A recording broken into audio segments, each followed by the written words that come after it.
was really inspiring and informative presentation, and you could have continued for the next hour and I wouldn't have interrupted you. Thank you. Okay. And I can, if it's of any benefit, I can give you an indication of, say, for example, the amount of funding that we provide for Youthreach. So, for example, in 2020, we would have provided in total between pay and non-pay 5.5 million just in Limerick and Clare, in Limerick and Clare. Okay. Now, as you'd expect, of that 5.5 million, the majority of that is going on salaries. So about 3.4 million of that is going on salaries across our 10 centres. Okay. And the remainder is in terms of non-pay. But we also have put in also, say, roughly about 500,000 or so in terms of specific learner supports for Youthreach participants as well, you know. But if anybody is interested in those figures, I can send them on to you, Angela, later. Okay, but very just good. to give you an idea of how they're broken down between pay and non-pay, etc. You know. Yeah, very good. Now, just in Limerick and Clare ETB as well, very much like in Mary Immaculate College, we are developing much more centralised learner supports. So we have recently signed a contract with a company called My Mind, MYMIND, My Mind, and they will provide all the counselling services that we require for our learners. So our Youthreach learners also can avail of that service. So, for example, any of our learners can get 6 counselling sessions free of charge from the FET division, you know. Okay. So that has helped enhance the learner supports for our learners. We recently also invested 385,000 in terms of specific ICT devices, laptops and tablets for our learners. And they're really targeted, and it goes back to a question you raised earlier. They're really targeted at learners who might be coming from more marginalised backgrounds, where their parents might be unemployed, and they don't have the financial means of purchasing a laptop or a device. So we have a loan scheme where learners can actually be lent out a laptop, say, for example. And Paul, has that come because of COVID? That has, in the main, that has come because of COVID. However, apart from COVID, a positive lesson there is that we are expecting learners to come to our Youthreach Centre and yet go home to an environment where they don't have maybe technology at home, they don't have a home computer, but yet we expect them maybe to produce certain assignments or etc. You know, so we're looking at this as one of the advantages or the positive outcomes of COVID as well. You know. Okay, very good. Yeah. Now, can I just come in there, Angela? Paul highlighted something there. I think what's important just for everybody to realise that I am accountable for a report on Youthreach is one of them specialised training providers. I won't go into the details. All those learners at the moment, our department has encouraged them to come in on site, despite that we are in a level 5 lockdown, and other programmes, and Paul can talk about that. Other learners, maybe at level 5 and VTOS programs, etc., can work from home and do their studies from home. But the reason being is going back to what I said earlier, relationships, that one-to-one, that interaction. So the most vulnerable groups that are within further education and training at the moment are being prioritised to come into the centres. So if I put a request into Paul that I need an extra room in a building now so we can spread out a group, they'll be prioritised. Okay, very good. Just to let you know a little bit more about the vulnerability of the group we're talking about. Yeah, and the other thing to remember is that at home, a lot of these learners, the Youthreach learners, don't have maybe a normal, say, quote unquote, a normal family structure at home, you know. And I think, as Martin said, for them to come in to our Youthreach centre, where to have that kind of more stable environment, safer, more stable environment, COVID or no COVID, you know, and where they can meet their mentor and their peers face to face is very important for them as well, you know. Okay, very good. Questions. What in Youthreach are the consequences of non-compliance for the young person? So, for instance, if they are in Youthreach and they don't attend, or are there specific? Do you have I presume you have some sort of a learning or agreement at the very beginning when they come in? Yeah. Yeah. Just to explain that, we have an interview process and also an induction process. So over a week you're inducted and you have your vision, your learner charter, your code of conduct and your behaviour, and rights and responsibilities of every member of the Youthreach community are critical. We believe in the restorative practice, and I didn't know it was called that, but I had been involved in it for 25 years. And it's very much about using it as an opportunity when somebody is not complying with a code of behaviour, and very simply sitting down with them, finding out what the problem is, addressing the problem, and also how it's impacting on others. And, bullying would be an example that we would have very low tolerance on that. We're not in the nature of throwing people out or terminating people from the programme. That is the last resort.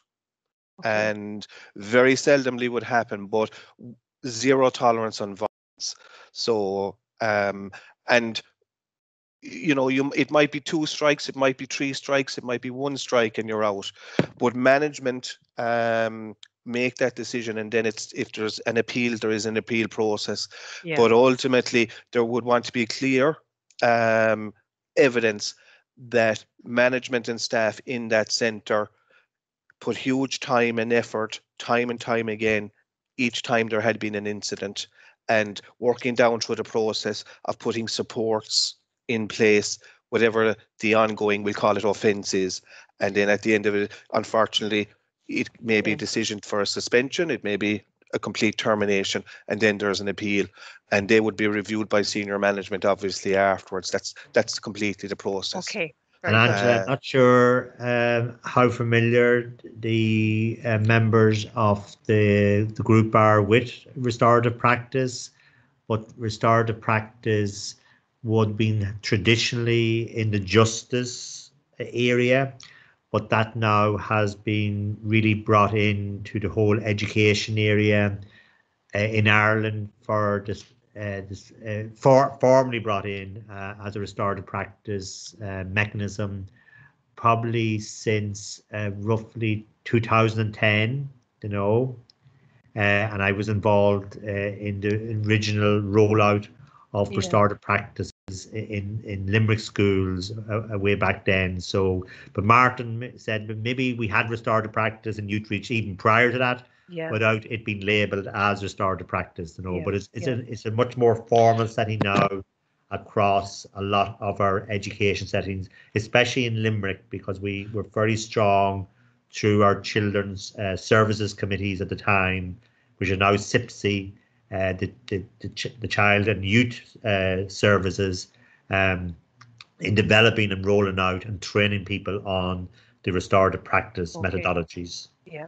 No, just to come in that one more time, Angela, if you don't mind. Just on that, we always try and catch with one net or another net if somebody doesn't make it. So, for example, if somebody was terminated from a centre for a serious offence, and I don't want to hang in the negative, but there's a huge positive, and the positive is they get to meet me again afterwards, and I would work out a plan with them to support them in presenting again for an application to a different centre. Okay. And I would And put various plans and mechanisms. It could be counselling, it could be supports in place, and they get another fresh start, maybe, you know, in another centre. okay, very good. And Martin, one of the things we did talk about, could you discuss very briefly the Youth Encounter project as well and the justice element? Okay, I'll try and simplify it very. The Youth Encounter project. The Youth Encounter project, I was on the board of management actually, so I'd be fairly aware of it. It's a little bit like Youthreach, but it's actually, I would call it a Youthreach program for younger people from approximately up to the 14. So it's early school leavers that have left primary school and that are under 14. There are only 5 of them in Ireland, and they have the same status as a primary school. So they would have the same structures and mechanisms as a primary school. And our ETB would actually give them extra funding for extra teaching hours as well. So you're looking at the primary school mechanism. There's a board of management. The manager of the primary school of the Youth Encounter project is recognised the same as the principal, but they would use similar practices to Youthreach to support and retain very, very young people in the school. I suppose what we do know is, Paul mentioned the budgets. If you look at the budget there, and I might be digressing, but I think it's important, the younger you go, the less it costs with interventions and the greater the outcomes. That's completely a known fact. And, you know, I could give you some astounding figures around, you know, how much Youthreach costs per learner. But like the other argument on that is, if you turn a young person around, and I'm also responsible for the prison education centre, it costs an awful lot more to have somebody in a prison than it does to support them and go on to become an apprentice and go on in a career. So does anyone want to ask me about the Youth Encounter project? But it is very similar in the model, but it's the primary school model, but it's an earlier intervention to work with very, very young people to get them back on track. Young people from the Youth Encounter project would stay there and maybe go on and do even their leaving cert. But some of them in Limerick City, where there is one Youth Encounter project, they actually finish maybe at junior cycle level, and they might apply to come to Youthreach. So we would work with them and collaborate with them. Yeah, that's, I suppose the point is, I just wanted to make that you're very connected to other initiatives around children who have left formal schooling. Martin, I got a question on from Igor about how do you support career development of the young people in Youthreach? Do you have a career counselling service? I know we do, but if you could talk about it, that create individual career, you do create individual career plans. I think that the process starts though when they come in for the first interview, because in there you want to find out who they are, where they'd like to go, and you map out you nearly map out the learning plan. And in that interview, you're holding them to account when you meet them down along the line as well, that they're not performing or they're not working as hard as they promised in the interview. So it starts there. We would have guidance counsellors across all our centres, and we would also have advocates. And the role of the advocate is similar to a counsellor, and really they're responsible for putting, supporting young people in developing a transition plan, a plan to move on where they want to go. They also get them work experiences and work placements. They bring in employers. They also bring in learners that were with us before to do presentations, because they do ones that are even better than mine. Right, because who do you best? They're excellent role models. So there is guidance people, and it's very, very important that a learner has a vision where they want to go. It's as important as our vision. So that's the piece. Then is the key working or the mentoring. That we have a designated member of staff that follows up with them and keeps an eye on them and supports them in making the transition on. And the learners tend to come back and tell us their good stories and their bad stories, and that keeps the staff going. The piece that Paul and I are going to be working on, I suppose, is maybe the mentors should be doing a little bit more afterwards and follow up when they move on to other courses as well. Right. Very good. And Okay. one asked, is this a pilot program or something that is going on in the future too? But it has been ongoing since it's actually Youthreach started in the 1980s. It started. The first one was in Limerick City in South Hill in 1989. February 1989 it opened up, and yeah, somewhere along the way I did hear the word pilot being mentioned again recently by somebody. I suppose it is ongoing as a pilot because it's always evolving and changing and moving and like that. But it is, Paul will testify to this, it's mainstreamed now and it's an integral part of further education and training. Okay, very good.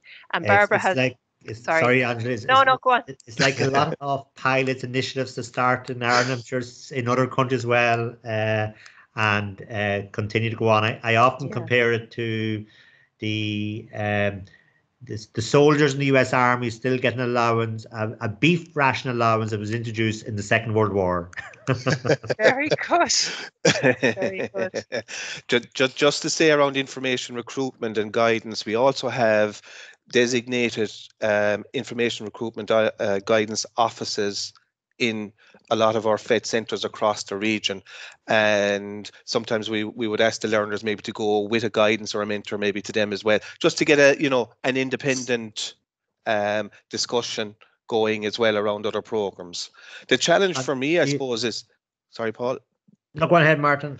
The challenge for me is that FET has so many courses to offer. I'm hosting nearly every 3 weeks with my managers, somebody new coming in, to show the managers that we have apprenticeships, traineeships. My next session with all my management team now is the manager of information recruitment and guidance is coming to give a broad overview. So there's a huge, FET is very much, and even people that we fund are saying it, there's a huge vision in FET now, and there's huge connectivity for learners to progress. And that's not just us saying it. Everybody sees that we are working to plan where people are going, and there's huge opportunities there. Yeah. And so connectivity. A key aspect of that, Angela, would be, and somebody did mention, the career pathways, etc., and connection to the labour market. Like, for example, in our apprenticeship, we have two very, very large training facilities.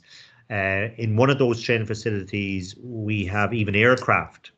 So in that aviation school, we would bring a Youthreach class into that facility, and suddenly to see a live aircraft in front of them being worked on by the aircraft maintenance apprentices, we might bring them then into our large motor mechanic workshop, where to see apprentices working on the different rigs and engines, etc. We might bring them down into an electrical workshops or plumbing workshops or etc., or bring them into our hairdressing workshops, our beauty workshops, even into our accountancy workshops. It's not all the crafts. There's a lot of apprenticeships now in the non-craft area.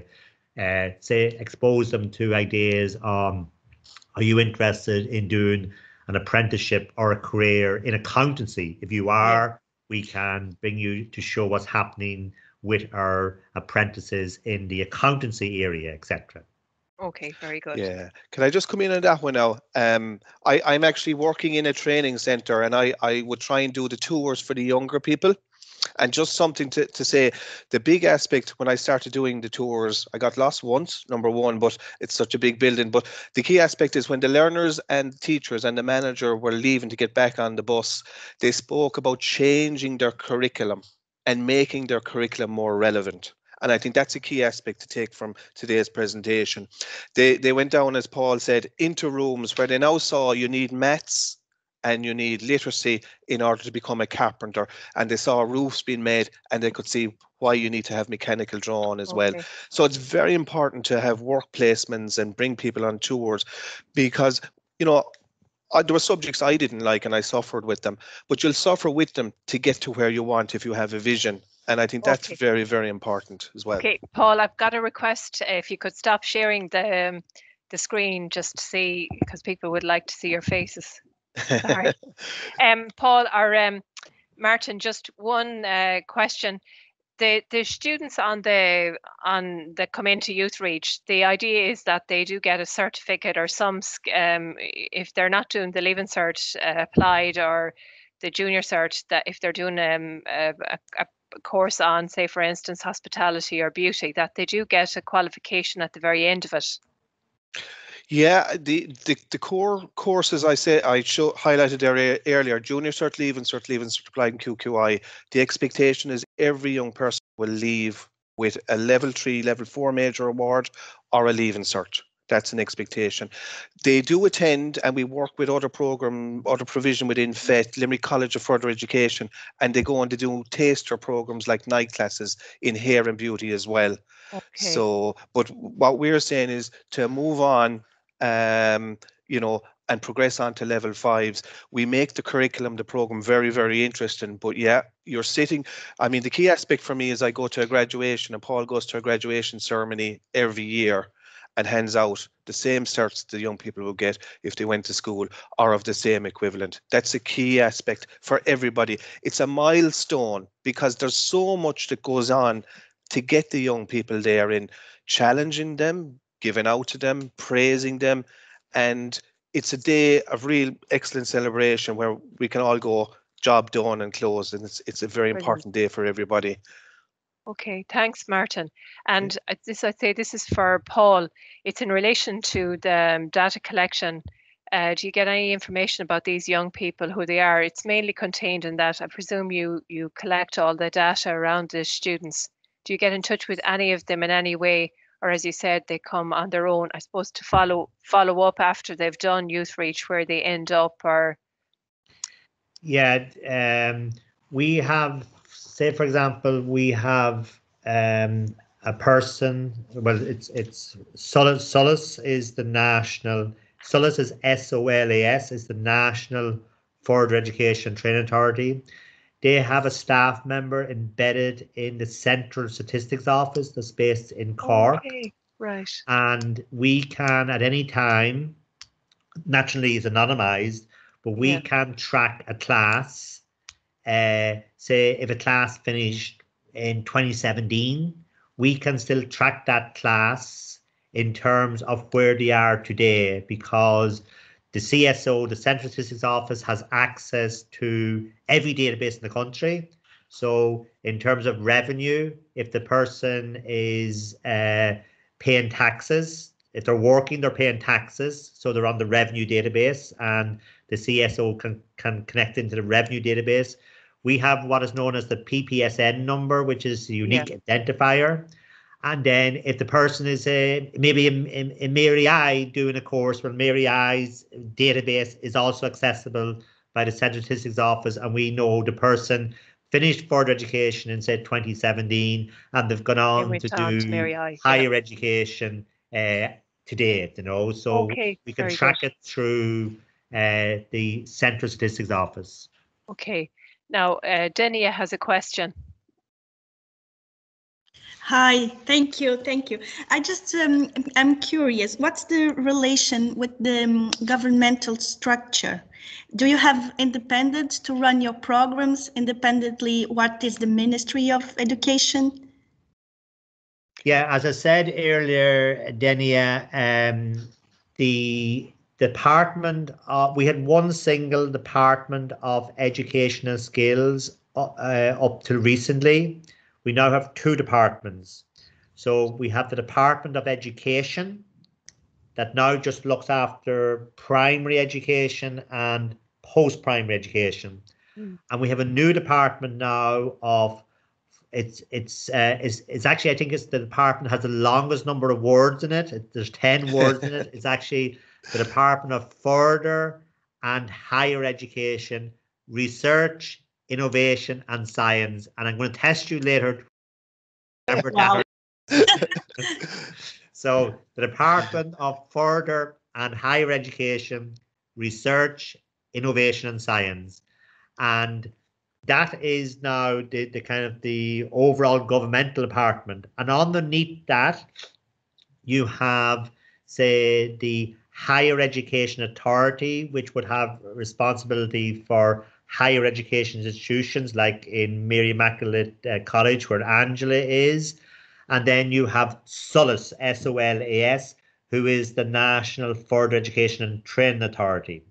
Now, what happens on the ground is we do our own planning, okay? So we decide locally how much we want to invest in, say, Youthreach in terms of pay and non-pay. For example, if we wanted to develop a new Youthreach centre, that's up to us. So we basically, on a yearly basis, do our local planning. We decide on the number of courses, like in 2019, we had 2,600 courses. We could put on 3,000 courses, okay, if we wanted to. However, what we do then is we budget each course. And in totality, we send our budget request to SOLAS, and they give us, you know, if they have the money, they give us the actual funding. But they don't actually say, oh no, you can't put on that course, or you can't put on that course. That's up to us to do that. So we would engage locally, say, with a lot of industry groups. We'd engage with what is known as the Regional Skills Forum. The Regional Skills Forum is there to identify labour market skill needs going forward, okay? And through that Regional Skills Forum, so for example, I know at the moment that there's a demand in this area for med tech jobs, okay, and pharmaceutical jobs as well. That's and logistics. You know, there's just some areas. You know, so we already are planning. I have been planning for some time courses that will be available. So we are doing courses now with in pharmacy and med tech that we wouldn't have done before because we're responding to the identified need, the current identified need. You know. Okay, very good. Yeah. Thank you. Thank you so much. Just a comment from Glenn, who's just, you know, this was a comment earlier on around, you know, the academic and vocational area, and it's just comment that it's the arbitrary divide between social status given to white collar over blue collar professions that quality of value, which I think is absolutely, I mean, it's what Martin we were talking about before the presentation started, that it really prevents, I think, society seeing the value of, you know, this idea that, yeah, these young people have huge value, and just because they may have left school, the formal school system early, doesn't mean that they should be thrown on the dump heap or etc. Not at all. I think that's what has kept me in the job for years, to see potential, you know, and to see somebody blossoming. And even though I'm not working in a centre now, just going to the graduation ceremonies or hearing the stories, that's the buzz in it. And that's, you know, I think that's why people want to work in this area, just to see young people change and move on and measure. I think that what's very, very important is, I think if I've learned to know anything over the last couple of years, is to celebrate any success, no matter how big it is, small or big. It's kind of now in general, I tend to appreciate anything now that's positive. And if we're honest about it, in Ireland, there has been too much of a hang-up with our children going to third level colleges. Oh, I completely agree. You know? We don't have the Scandinavian model, and now we've been doing a lot of work. We've been visiting. You know, I've been in Germany and Finland, etc., and looking at their alternative models. You know, and it's very comforting that the current provost, president of Trinity College there, I could get you the article, came out and said that in Ireland, there's a lot of learning to be done by our parents and our career guidance staff, that higher education is not the only route for our learners. And we need to get away from this hang-up, you know. Yeah. And the other thing he mentioned was this idea that further education and training is a second choice. He said it's not. It's a first choice. Yeah. For some people, their first choice is to go to university. For other people, their first choice is to go into an apprenticeship. Not a second choice. It's their first choice. So this Oh. hang up that going to a university is slightly on a higher pedestal than being an apprentice, that we have to move away from that thinking in Ireland. But I suppose it comes probably from our history, that traditionally the Irish, the British conflict in Ireland for generations, and Catholics in Ireland weren't allowed really to go to university. It was mainly for the Protestant population, So I suppose then when things began to change in Ireland, everybody wanted their child to have a university, because we were denied that for years. Certainly for so long. And but that's the definitely challenge. And sorry, Angela. No, I was just going to say that whole issue. I mean, I'm here in Mary I, and we have students here that are we're trying to counsel, it's a small group. They shouldn't be here to be doing other things. And it's the amount of time you spend counseling them to, that it's not a failure not to complete the degree. It's better if you go and be happy doing something else. Yeah. Yeah, it's one of the things that I've learned. That's really interesting, Angela. Our guidance counsellors, and in Ireland as well, we have this. What is it? The system where schools gain so many kind of the league table. Yeah, the league table, and the league table is based on, part of it is based on your progression rate from your school to third level. There's no mention about progression rates from your school into apprenticeships or anything like that. Because even our league tables are very biased towards the academic route, So structurally, we have certain things correct in Ireland, but also we have certain things that needs totally remodeling and restructuring. Yeah. Very good. Yeah, I think, Paul, what struck me there when you say that is, we're here to talk about early school leaving, and it's a challenge, but there is early tertiary education leaving, early third level leaving. We all would know people, and as you said it there, Angela, that didn't get the guidance, went through the CAO system and have arrived, and there's a little bit of stigma attached to it. I have personal family members that would have gone and found college wasn't for them, and then went off and found the apprenticeship. So that is a challenge there that needs that for our education system as well. True. It's a key one. Okay, I think we've all the questions answered, and we've ran over time as always. Oh, there was just one thing from Marianne. Can you talk more about the whole centre approach? Yes, the whole centre approach is about, first of all, having a team, and a team with various disciplines, not just teachers or instructors. It's about having, as you mentioned earlier, guidance counsellors. A key aspect Paul mentioned earlier was having a therapist as a member of the team.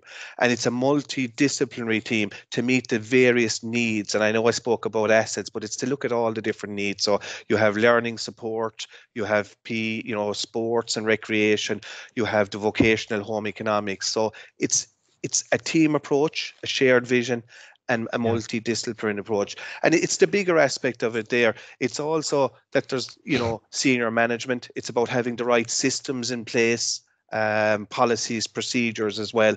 It's not just one aspect of it. So there's the governance and management supporting the governance and ensuring, good compliance as well. Yeah. So it's looking at all of that. Just the other thing in that as well, I mentioned earlier, what we're maybe also the question was related to kind of the much more integrated approach across further education and training. So literally across the road from Mary Immaculate College, we have a large centre there in our O'Connell Avenue campus. You might know it as the Red Tech building, Angela, or the MTI. It has different names. But in there, for example, there's 75 Youthreach learners. But going in the same door is adults who may have left school early and have literacy issues, Going in the same door, there may be other learners on different types of provision as well.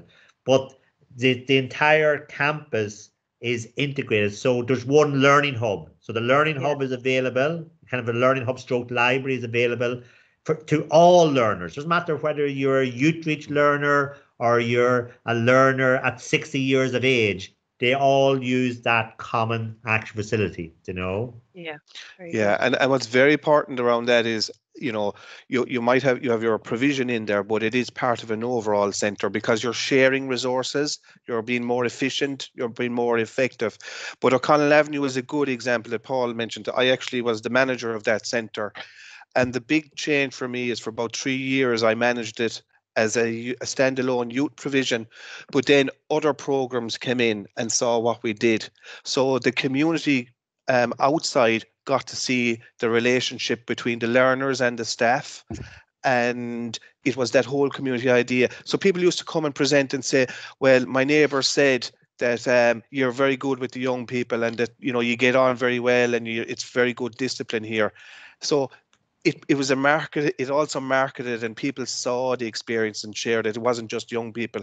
So we would be very much adamant that a youth provision is part of a fit centre, and it's a microcosm of the community. Yeah. Okay, I think that's it. Now, one of the, I just commented, very much like to see one of these centres someday. Would it be organised in a programme of study? Like, it's something we probably could discuss. But if anyone is interested to coming to Limerick, we can certainly put people in touch, etc. Yeah, well, if it was appropriate, Angela, as well, I'm not sure how long this program lasts, but I'm sure we could arrange. We're looking at developing virtual tours of our centres. Okay. So if we do develop a virtual tour of one of these centres, we can pass you the link, and then people could actually go through the actual centre, you know. Okay. So I have to go. Okay. No, thank you so much, Paul. Okay. Would you mind? Sorry for the disturbance during the thing. I didn't realize, but somebody came in with a very fancy bun for me. So I'm going to enjoy. I'm going to enjoy this now. Enjoy it. You know, I knew it was food. I knew it had to be food. You, so I think Martin would love it there. Thanks, Paul. Send me over one. Okay, thank you, Paul.